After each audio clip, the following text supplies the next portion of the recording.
উৎফুল্ল এবং আজকে খুব কালারফুল অ্যাটিয়ারে পাচ্ছি আপনাকে। আ হ্যাঁ, প্রাণবন্ত লাগছে থ্যাংক আরকি। ইউ, সেই থ্যাংক জায়গা ইউ। থেকে হ্যাঁ। বললাম যে বয়সটা কমে যাওয়ার রহস্যটা কি? না, রহস্য আমার মনে হয় যে আ দৃষ্টিভঙ্গি, সবার হুম, ভালোবাসা সেটা একটা বিষয়। মানে হয়তো যখন আরো থাকে না যে একটা কাজে যখন বিশেষ করে থাকি হুম, হয়তো আচ্ছা আসলে যারা আমরা কাজ করি, কাজে সেটা যে যার কাজ। আমি যেমন অভিনয় করি, আরেকজন আরেক রকম ধরনের কাজ করেন। হুম। একেকজন একেক পেশায় থাকে। তো কাজের সাথে যখন যুক্ত থাকি, তখন মনে হয় যে আচ্ছা ঠিক আছে, ওকে ঠিক আছে আমি ঠিকঠাক আছি। মানে হয় না যে এই যে মানে একটু আগেই যে বললে যে মানে দেখা যায় না হুম, অনেকদিন পরে। তো হয়তো কিছুদিন যদি কাজ মানে না করা যাই করি না কেন, অন্য কাজ যতই করি না কেন, অভিনয়টা তো আসলে অনেক ভালোবাসি। মানে নিঃসন্দেহে। এটা ভালো লাগার মানে অনেকদিন পর ক্যামেরার সামনে যখন যাই প্রতিবারই ভাবি যে আচ্ছা ক্যামেরার সামনে মনে হয় আমি ডায়ালগ ঠিকমতো বলতে পারব না বোধহয়। কিন্তু আমি জানি না মানে ক্যামেরার সামনে যখন যাই তখন দেখি কি জানি একটা ভর করে মনে হয়। নিজের জায়গা, হ্যাঁ, আপন নিজের জায়গা। জায়গা। হ্যাঁ, হ্যাঁ। আপন জায়গা। হ্যাঁ, তো যখন এরকম কাজের মধ্যে থাকি হয়তোবা সেটা মানসিক অনেক শান্তিতে থাকি। হুম। আ সবকিছু মিলিয়ে লাইফটাকে এনজয় করার চেষ্টা করি যেমন আছি। আ আমি যতটুকু আমার জীবনে পেয়েছি সেটা নিয়ে আমি স্যাটিসফাইড। সো এটা হয় কি যে একটা ইনার আ ভালো ইনার একটা পিস, লাগাটাই হ্যাঁ। হয়তোবা আমি জানি না হয়তোবা রিফ্লেক্ট সেটা করে। রিফ্লেক্ট করে। ওকে। হ্যাঁ। আচ্ছা আপু, আমি বলছিলাম যে একটা সময় ঈদে আমরা অনেকগুলো নাটক একসাথে পেতাম। সারা বছর জুড়ে টিভি স্ক্রিনে দেখতাম।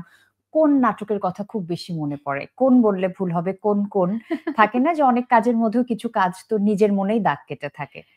আ আসলে আমরা কাজ করি তো দর্শকের জন্য। হুম, মানে হয়তো এমন হয় যে আচ্ছা এই কাজটা আমার ভালো লেগেছে কিন্তু দর্শকের ভালো হুম, লাগেনি।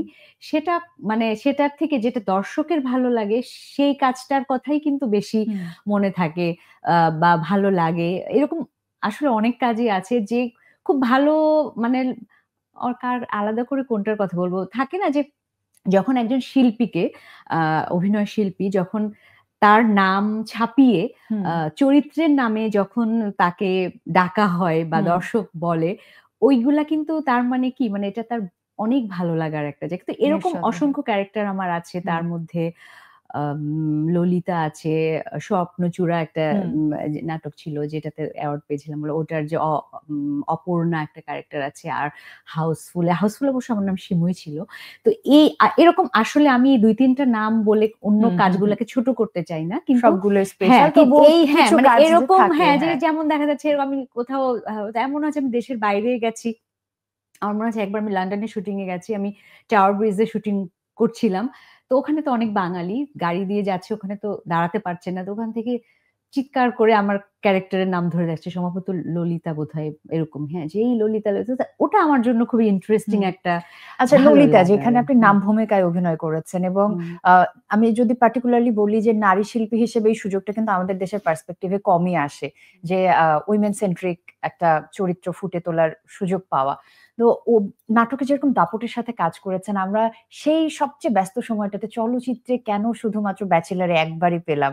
চলচ্চিত্রে কেন সুমাইয়া শিমুকে দেখা যায়নি? আহ আসলে হয়তো তখন আমি যে ধরনের কাজ করতে চেয়েছি তখন কিছুটা কম হতো। আচ্ছা। হ্যাঁ, যেটা এখন হয় অনেক।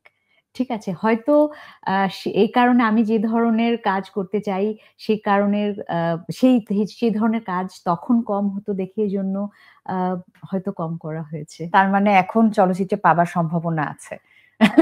হ্যাঁ, হ্যাঁ, নিশ্চয়ই না, কেন না? মানে এখন আমি যে ধরনের চরিত্রে আমাকে হুম। মানাবে আর ডিফারেন্ট গল্প হচ্ছে।